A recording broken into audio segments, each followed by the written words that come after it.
Hi, this is Brett with Bobbit Outdoors and Game Calls, and this afternoon we're tuning up and assembling a couple of coon chatter squallers. And really this setup is typical for coon calls, squirrel calls, predator calls, and any call that primarily uses the bushing system and the metal pre-assembled reeds, JC product reeds. And so as I was putting these together, I thought, well, I'll go ahead and cut a demo since I'm doing so many of them.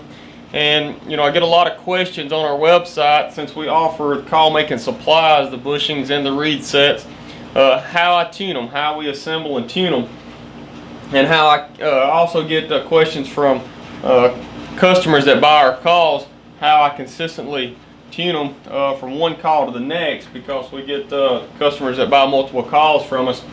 And basically the way I like to do it, and there's several different ways out there, we'll be doing a 2 bushing system. I don't know if you can see that. 2 holes, and then we also do a single reed, which will have a 1 hole. So we can do a single reed set with a single hole, 1 reed set, and that 1 reed set can be a single reed or a double reed. And then we can also do a 2 reed set in a double hole bushing, and you can mix and match those with 2 double reeds, 2 single reeds, or a single and a double to get the various sounds and pitches that you're going after. Whether you're doing a coon chatter, you want a high pitch, low pitch, nasty, nasal type sound, or if you're doing a predator with a cotton tail, or a jackrabbit, or a squirrel barker. So this afternoon, since I'm doing the Bible Belt Game Calls coon chatters, I'll be tuning that way. Now on ours, we do a double reed set, and you can also, the way that I put these in here, I like to turn ours, let me get this in here, with the reeds, I guess you could say, opposing each other. Now you could also turn those, I've seen them turned 180 degrees out, and I've seen them turn that way with the other 90 degrees. It'll make a slight difference in the pitch and sound and the back pressure volume. Not a whole lot. I've just found it easiest to tune this way, and I like the way the air volume goes through it, and I don't have to worry about the sidewalls of the call interfering with the reed itself. Now to tune these, some people will use them straight out of the box. I like to change the gap between the 2 reeds, and I don't know if I'm going to be able to capture this on video. And some people will use various methods for separating on the 2 reed system, separating the 2 reeds apart.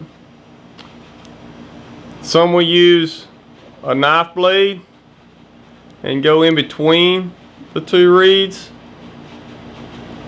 and bend it out, trying to control that gap, or just going straight down. And you can use different width blades, whether it's a straight razor like that or one that comes from a utility knife.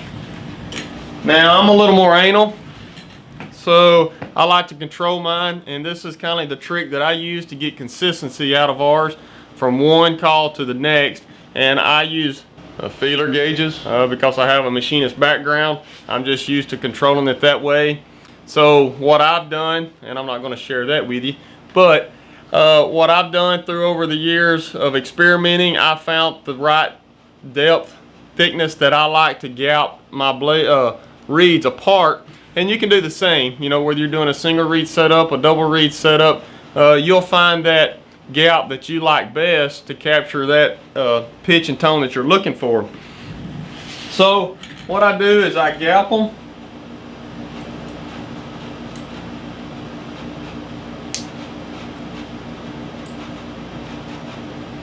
Like I said, I'm using a double reed setup. Install it from the bottom. That's how I like to do it. I usually just seat it with my thumb, get it in there, and I'll usually check it see if it's kind of close. If not, I'll pull it back out instead of pressing it all the way in. Now for pressing it in, when I'm doing a lot, typically this is kind of a medium run for me, but if I'm doing a lot, I set up my arbor press and I'll press them in. If I'm just doing a couple like I am here tonight, I'll use a socket adapter. 1/4 inch socket adapter fits just right, and I'll do that. And then what I do is I mark the depth for each of my calls so I can monitor the depth. And just on a sturdy table, I'll just take and I'll press that in to the desired depth that I like.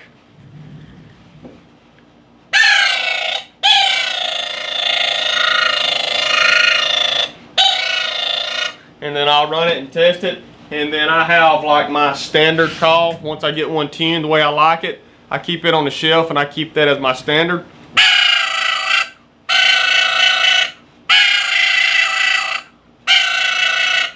And I check it and you can hear they're very, very close. If I don't like the sound of it, I'll pull the readout. And that's where basically all those scraps come from. If it's not like I like it, I take them out and start over.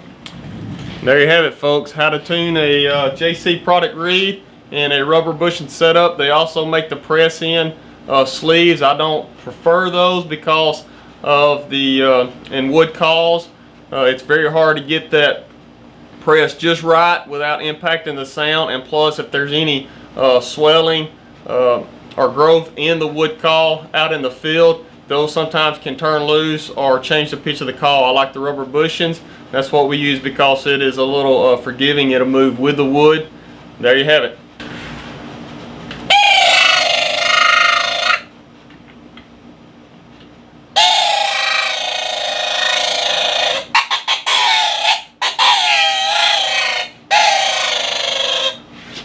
Folks, if you'd like to learn more about Bob Butt Outdoors and game calls and game call making supplies and tutorials, just go on Facebook or all the other social media outlets, Instagram, Twitter, and YouTube, and you can follow us there. Subscribe to our channel to get more videos just like this, where we share some of the I would like to think most kept secrets of game call making. Not a lot of people like to share some of those, but we're a little unique since we offer supplies. We want you to be successful. That's what makes us successful. Thanks, and God bless.